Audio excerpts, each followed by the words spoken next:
Way of Walking, An Introduction to Native American Spirituality and Philosophy by Don Sweet. Copyright 1995, 1997, and 2009. For Tiffany, my little sweetie. For Carlo, Patty, the boys, and Kelly. For John and Julie. For Dar and Shirley. For Marvin and his family. For the elders I have met and those I have yet to meet. For the Lakota people. With respect to the memory of Henry Cease, and with special thanks to my mom.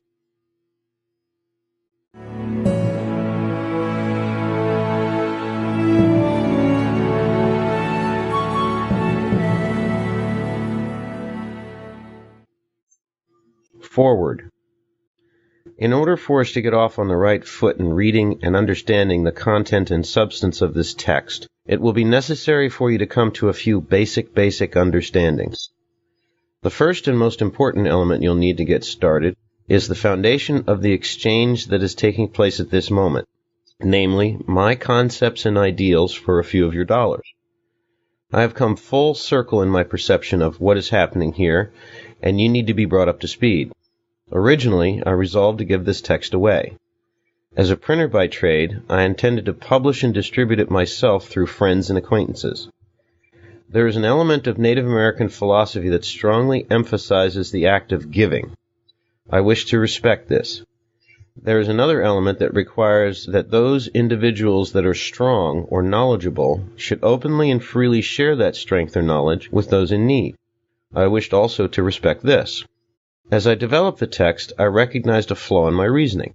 These principles apply to a culture that no longer exists, or, more accurately, exists in an altered form in small pockets of the Native American community today. Additionally, the type of people and the wider elements of our culture for whom this text is intended would not have the cultural understanding of these principles and, indeed, operate under a completely different set of circumstances and expectations. In ancient times, a, quote, sacred person, unquote, or shaman, the good ones anyway, would conduct a ceremony for any number of purposes without the expectation of any compensation. The act of giving, in and of itself, was a sacred one, even for common people in everyday life. Equally important, the individual needing the ceremony would not even begin to consider approaching the shaman without offering a gift of some substance. In that way, there was no difficulty between parties. It was happily accepted that the ceremony would, quote, cost something, unquote, and readily assumed by the shaman or healer involved that no compensation was necessary. Each of the participants gave of themselves freely. Please understand that I do not want to compare myself to a shaman or healer in any way, but I substantially wish to respect the principles in this exchange. The next foundational element you may require is the fact that you will need to recognize these writings as a participatory endeavor. You should not view yourself as an external observer peeking in on something new and strange. You would not be reading these words if you were not personally and presently seeking your way through this life. Whether we recognize it or not, all of life is a personal, active quest. This reading has now become a part of your individual quest. Also, please recognize, and this is very important, that the words expressed here are exclusively that of the author. It is not intended for you to believe that any group, ethnic or otherwise, is represented in the views presented. You should note, however, that the author would not have had the opportunity to develop this pattern of thinking without exposure to the Lakota people and other Native Americans that have miraculously preserved their sacred spiritual and philosophical heritage. You are about to enter the philosophical and spiritual world of one person. You should not consider these words to be anything other than the thoughts and ponderances of a single humble individual. It is the author's exclusive intent to simply share thoughts and experiences to aid you in the exploration of yours.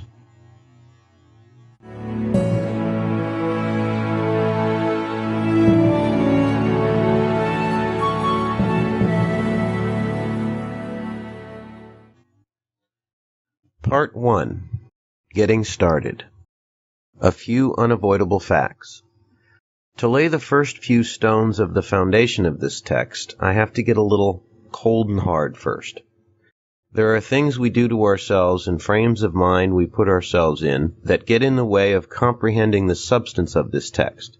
These are all things that we all, including me, tend to, quote, take for granted, unquote. I don't really like using that phrase, mostly due to the fact that we even take the words taking for granted. One key element in your examination of the things I'm about to present to you will be the fact that you will need to, quote, keep an open mind, unquote. I know this might sound rather arrogant of me to say, but perhaps more open than you have ever been. You must also keep some basic, even rudimentary things foremost in your thoughts, things that you, quote, take for granted, unquote. Try and strip away your preconceptions, prejudices, and preassembled suppositions, and create a blank recording tape. Worry about playback and analysis later. You will need to strip yourself down to the fundamentals.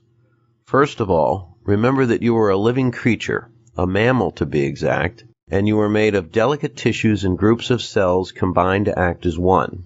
That this, quote, sack of goo is something that has evolved over thousands of millennia from the muck of the earth and is something that the real you has, quote, borrowed, unquote, and currently occupies. Remember, too, that you, as this assemblage of elements, are extremely vulnerable and subject to all of the negative and positive influences your environment has to offer. Keep in mind that our current perspective on the world and our ability to disseminate the information we collect is heavily influenced by the experiences we've had since birth. You were born essentially alone. It has been your singular and extremely individual task to absorb and attempt to understand the world you were thrust into. You were born virtually void of knowledge in the darkness of ignorance. Even with the wisdom of your current years and the experiences that have molded you, compared with the vastness of the universe and its untold complexity, you know nothing. Additionally, you exist within a world that is within a world that is within a world. We float on an island floating on an ocean of water crested above a ball of molten rock that is a speck of dust spinning about a tiny point of light blowing through a galaxy of millions that makes up a wisp of smoke in the untold vastness of the universe. The combination of your natural frailty, your unavoidable comparative ignorance, and your inexplicably tiny size should generate an unquestioned humbleness within you. Your consolation to all this is that you are not alone. We are all here with you, just as frail, just as ignorant, and just as tiny. Although we are alone, we are all together.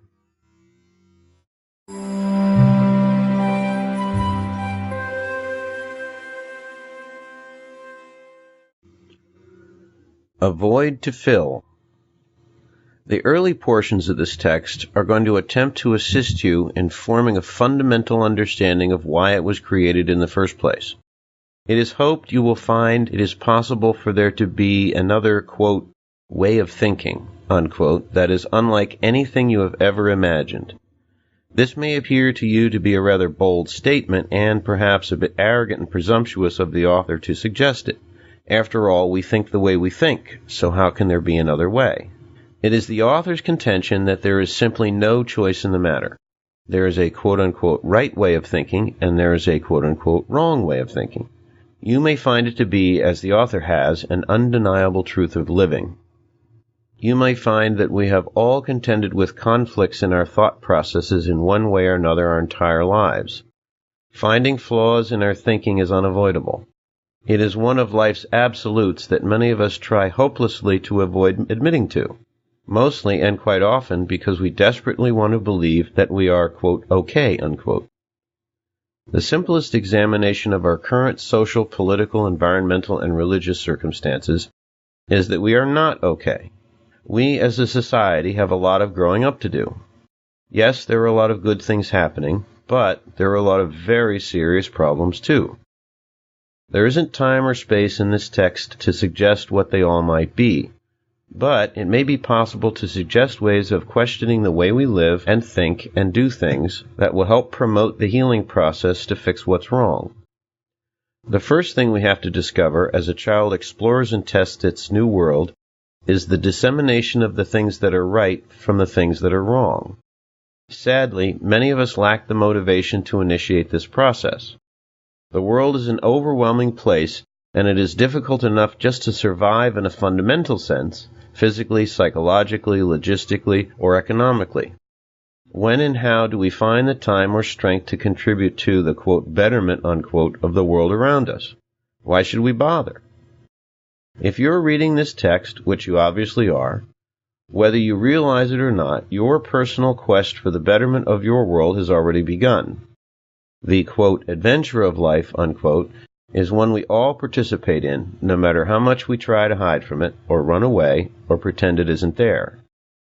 It is an obligation for us to acknowledge and participate in the processes of living as they really are. It is vital for us to recognize when we have invented our own perceptions rather than recognizing the universe as it really is. Life always seems to come back in our faces. No matter how often we put ourselves into comfortable routines, establish safe havens and secure places, or find comfort in an established ritual, it always seems to, quote, smack us up the side of our heads, unquote. One method we have developed for dealing with the adversities of life is through, quote, religion, unquote. Keep in mind that religion can be any number of things to any number of people. Some of us treat our professions as a religion, steeped in tradition, regulated by rules and rituals, and governed by devotion to a hierarchy and our predecessors. Some of us treat our family, or our house, or our sports, or our leisure time activities and hobbies the same way. Our religion provides us with a core of security to return to after battling out in the world.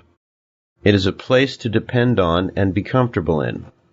Whether that place is a church, a synagogue, a stadium, or an easy chair, it is the place we feel the most secure in a world of pain and adversity. One of the key difficulties in placing one's faith in these things is that they are, quote, false gods, unquote. No one place in the world, not one series of rituals or traditions, or one single concept is truly secure, save one, our Creator. This is the most fundamental principle we must share in understanding the body of this text. The principal motivation behind the creation of this text is to help you find that secure place within yourself, that part of you that is your Creator. This is the only true home you can ever really have. It is the author's hope that the text of this writing will in some small way help you find it.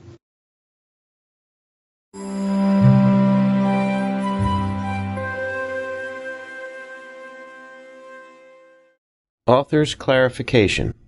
One would think I would want myself to be known to you.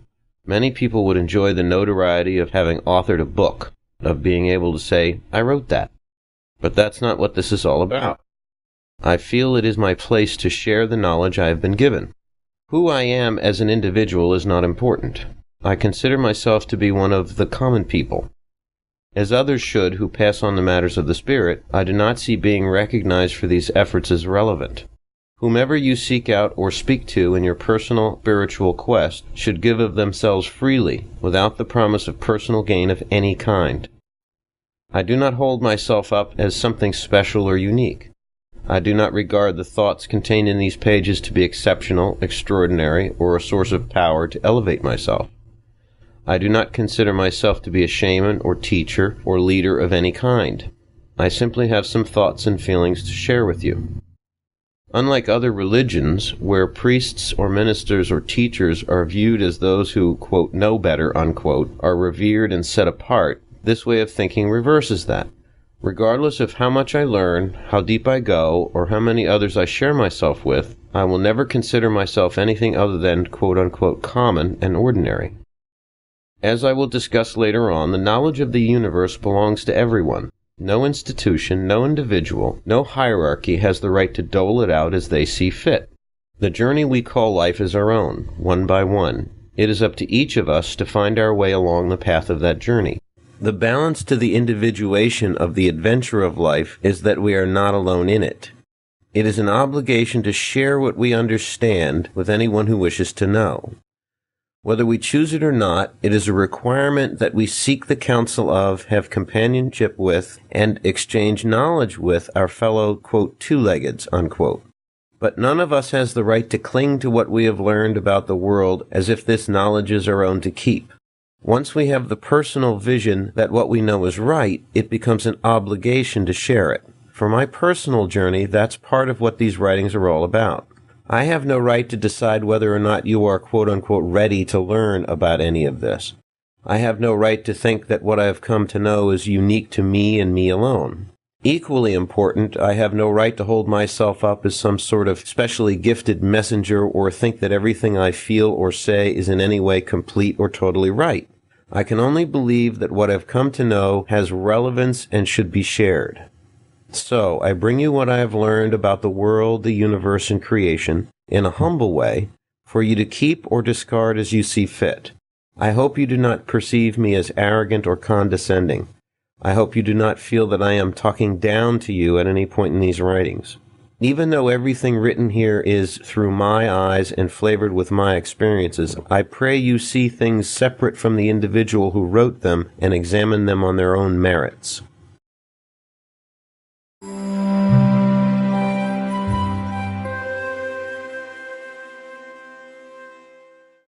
Confidence versus arrogance. In helping you to understand the flavor of this text, one small thing I will tell you about myself is that I am of German descent. I tell you this for two main reasons.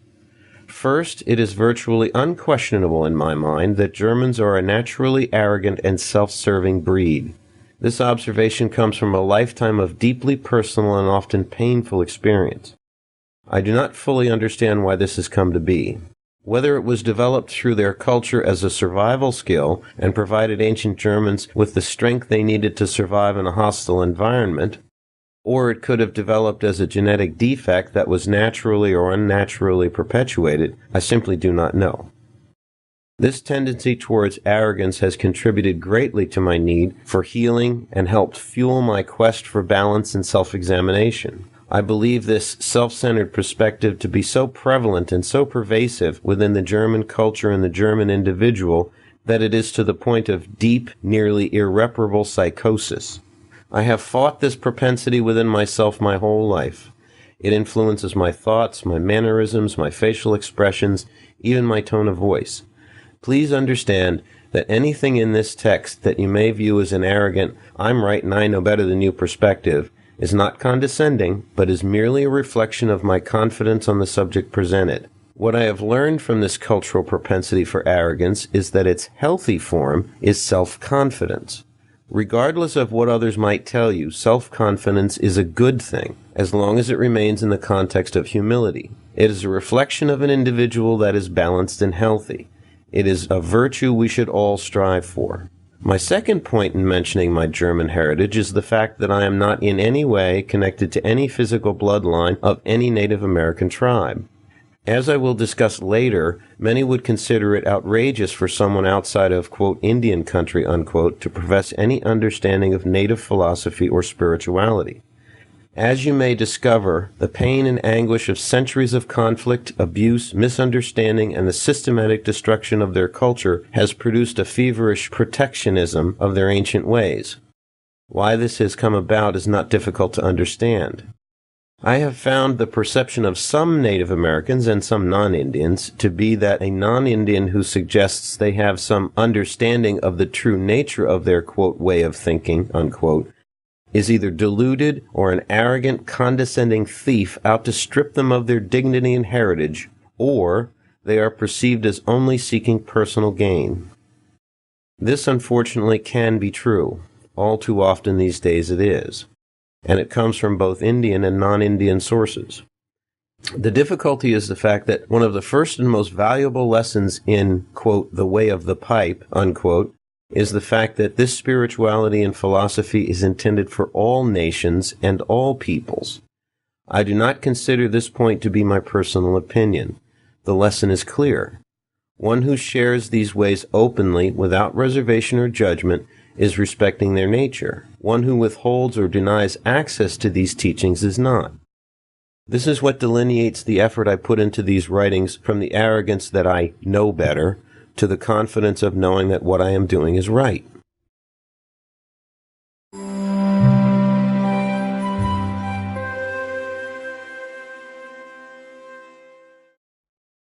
Why the Native American way? Whether or not you find anything about the Native American philosophies and spirituality I present here, in my own words and in my own way, as fulfilling or meaningful is not for me to decide. I can only tell you of my own experiences and express my own perspective. I will discuss many of the details later on, but right now let's work on a foundation. The rituals, traditions, principles, philosophies, and spirituality of Native American culture have been developed over a period of anywhere from 20 to 50,000 years. This alone bears some respect. Additionally, the Native American ritual of the, quote, sweat lodge, unquote, is the oldest known religious ceremony, dating back at least 20,000 years. Contrary to many popular perceptions, Native Americans have always been an exceptionally clean, highly organized, deeply spiritual, and extremely intelligent people. The Western or European concept that they were a festering, warlike bunch of murdering, ignorant, godless heathens simply isn't true. Many aspects of their simple way of life were not a result of ignorance, but of choice. They simply did not have the need to develop societies based on technology and a need for expansion as Europeans did. Many of their principles of living still have many Western-based thinkers scratching their heads. The principle of, quote, counting coup, unquote, on your enemy that many tribes practiced is one of them. They felt that life was so precious that it was an offense to the Creator to kill an enemy.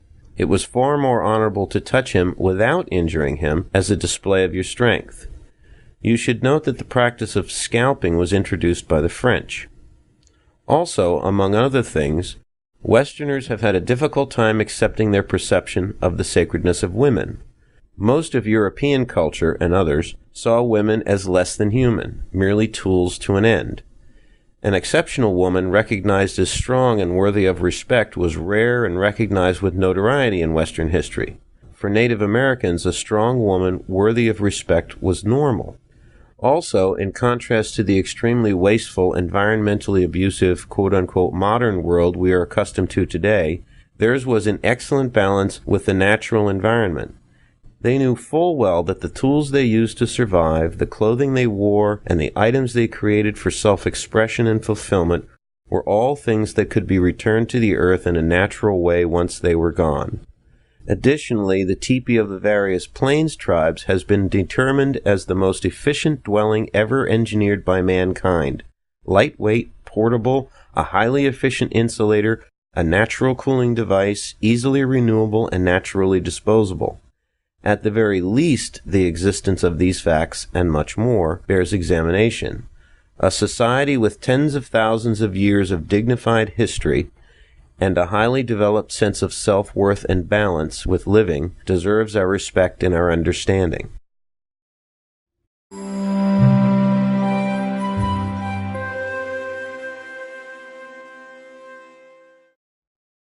Language of the land.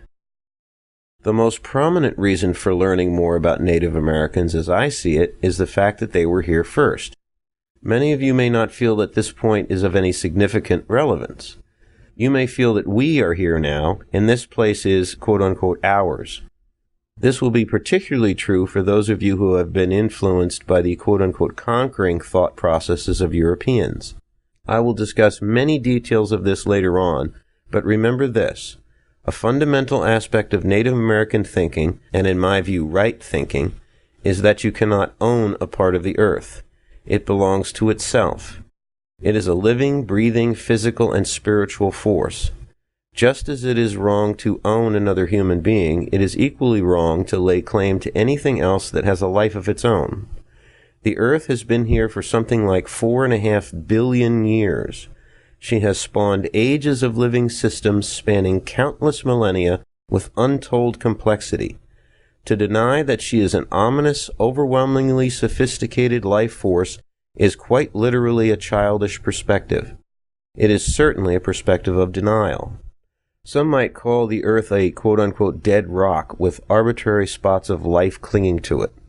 In recent years, this perspective has been giving way to the concept of a, quote, whole earth, unquote.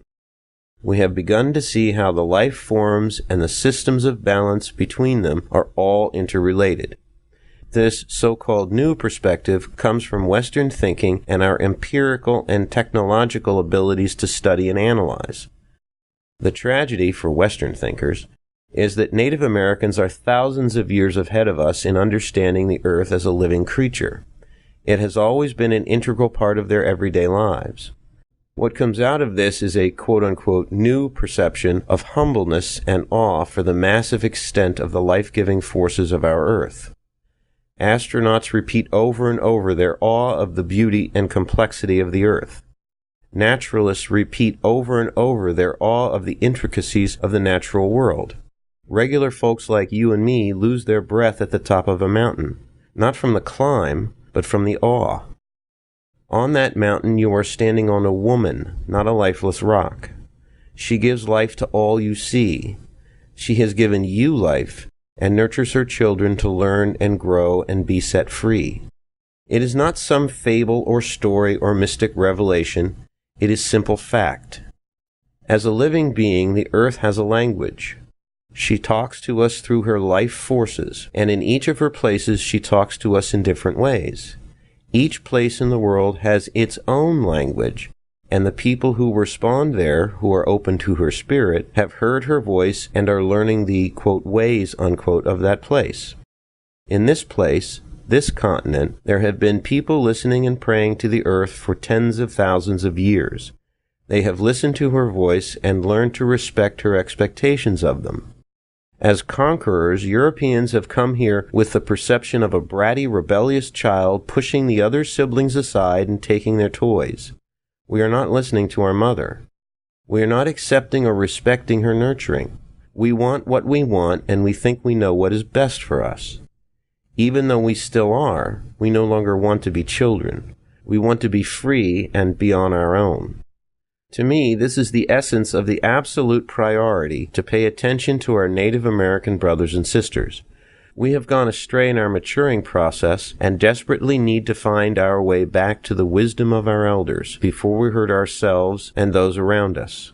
Our Native American relatives have stayed close to them and can remind us of their value and our loving relationship with them. We must find our way back to the mother, the nurturer, before we get ourselves into any more trouble. This place, the land our Native Americans call Turtle Island, is the first place at the first time in history of life that all her children have come together. We have come to listen to her lessons and hear her plans for our future. We must learn to listen.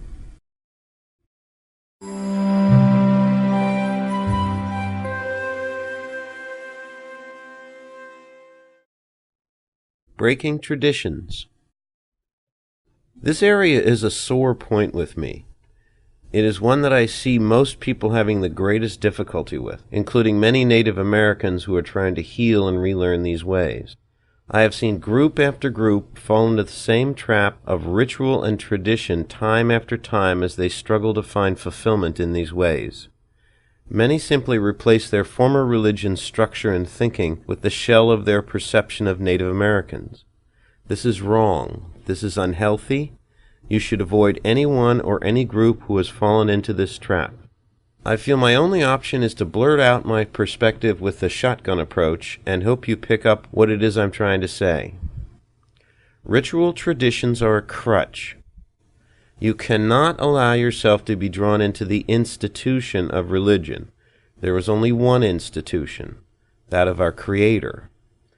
If you are unfulfilled, disillusioned, or lost in your personal quest, run away from the traditions you are involved with at lightning speed. Don't look back and don't feel guilty. If you claim to be comfortable in those rituals of your current quote-unquote religion, take a moment to ask yourself, what are my motivations for feeling that way?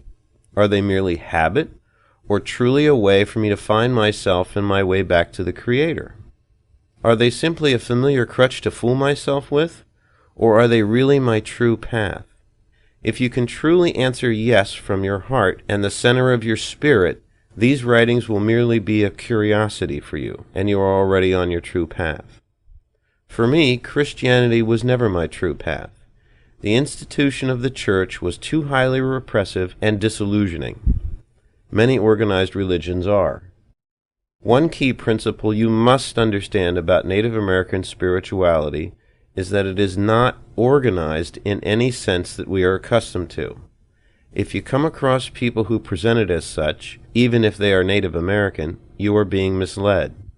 I will discuss this in greater detail later, but I have seen many people attempt this way of thinking with little success and fall flat on their faces. There are a myriad of reasons people find Native American philosophy and spirituality attractive, but the challenge of learning a truly new way often causes a great deal of confusion and frustration. Many simply give up, disillusioned. Unfortunately, in terms of the concept of tradition, most people just don't get it. The European or other cultural baggage they carry with them is all too often too overwhelming to leave behind. The details of this conflict should become apparent in later sections, but for now, it is important for you to understand that Native American philosophy and spirituality is as much about breaking traditions as it is about keeping them. To clarify, it is about individuating them. Remember that as you walk along this road, you are developing your own traditions. For many who claim an understanding of Native American ways, the concept of quote-unquote oral tradition is a sacred one. This, for the most part, is true. You can best learn by listening to those who know and are sharing that knowledge. But be careful that you have not fallen into the tradition for tradition's sake trap. This is a new time, and a new people are dealing with it. As we humans evolve, so must our traditions. For me, the very existence of this written collection of thoughts is a primary act of recognizing what I perceive as the true nature of a sacred principle. The fact that my path, my road to fulfillment, my personal quest, is aided and fulfilled by transposing my thoughts into the written word. Some Native Americans, or non-Indians claiming an understanding of these principles, might say that this is in direct conflict with the quote-unquote sacred tradition of oral culture.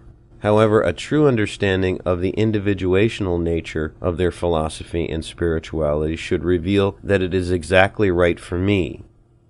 This can also be reflected in the way you are taught the ritual traditions of Native Americans. If you are told that a certain thing must be done in a certain way all the time, you are being misled. Within the boundaries I will discuss later, no tradition, no ritual, no sacred act is true all the time for everybody. What you see in the way of ritual tradition is a representation for you to follow in forming your own personal tradition. Keep this concept in mind as you explore your way. The structure of many other societies stresses conformity and uniformity to the point where we barely understand that there can be another completely different way of thinking.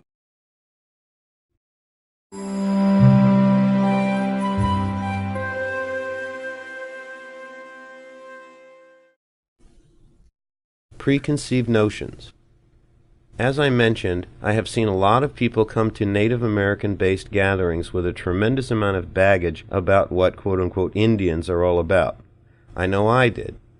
My first exposure to anything truly Native American was a sweat lodge. It was a mysterious and foreboding experience, not because of the lodge itself, but because of the image of Native Americans that had been built up in my head. We have all been subjected to a barrage of misinformation, distorted views, and outright lies as to what Native Americans are all about. Only in recent history have we been exposed to much of anything resembling the truth. Whether you perceive them as dirty, ignorant, savage heathens who know nothing but alcohol and violence, or as tree-loving, vegetarian, environmental avengers out to rid the world of the self-destructive, greedy white man, or anything in between, you're going to have to lay those views aside if you're going to get anywhere in this reading or in your quest. Quite simply, we have been lied to, in some ways through our ignorance, and in other ways with intent and design. Who they really were has been kept from us. Right now, most of them don't even know who they are or were. How could they? The systematic, intentional destruction of their heritage is seen to that. For the moment, for the sake of this reading, what you think you know about Native Americans, even if some of what you know has come from the Native community, forget about it. Start from scratch. Drain your head.